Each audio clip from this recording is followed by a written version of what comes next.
যত বাধাই আসুক ঐক্যবদ্ধভাবে নতুন বাংলাদেশ গড়তে হবে বলে জানিয়েছেন অন্তর্বর্তী সরকারের প্রধান উপদেষ্টা ডক্টর মাহমুদ ইউনূস। সকালে জাতীয় ঈদগাহ ময়দানে ঈদ উল ফিতরের নামাজ আদায়ের পর দেয়া বক্তব্যে তিনি আহ্বান জানান।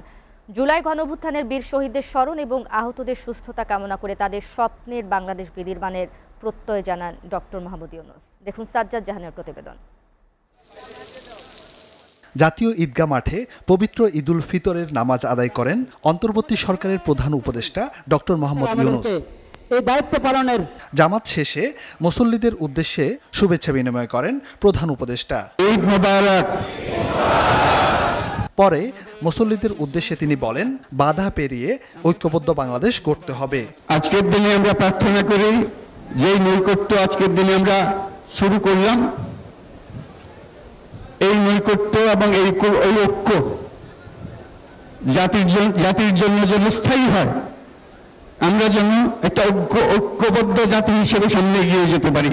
সারা দেশের ধর্মপ্রাণ মুসলমান, প্রবাসী শ্রমিক ও নারী সহ সবাইকে ঈদের শুভেচ্ছা জানিয়ে প্রধান উপদেষ্টা বলেন, জনগণের মধ্যে গড়ে ওঠা ঐক্য অটুট রাখতে হবে। যারা বাংলাদেশিরা আছেন পৃথিবীর বিভিন্ন দেশে, জাতির পক্ষ থেকে তাদেরকে আমরা বলে যাইনি, তাদেরকেও আমরা ঈদ মোবারক জানাচ্ছি। নতুন বাংলাদেশের স্বপ্ন বাস্তবায়ন করার জন্য যারা আত্মহুতি দিয়েছেন এবং যারা আহত হয়েছেন, তাদের সেই স্বপ্ন বাস্তবায়নে সকলকে এগিয়ে আসার আহ্বান জানান ডক্টর মাহমুদ ইউনূস। যারা নতুন বাংলাদেশের স্বপ্ন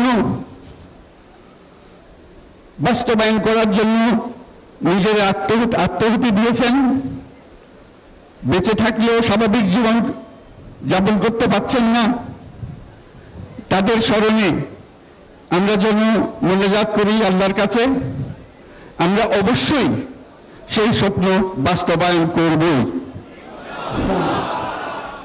শত বাধা সত্ত্বেও, যত বাধাই আসুক, আমরা ঐক্যবদ্ধ জাতি হিসেবে এই নতুন বাংলাদেশ গঠন করব ইনশাআল্লাহ।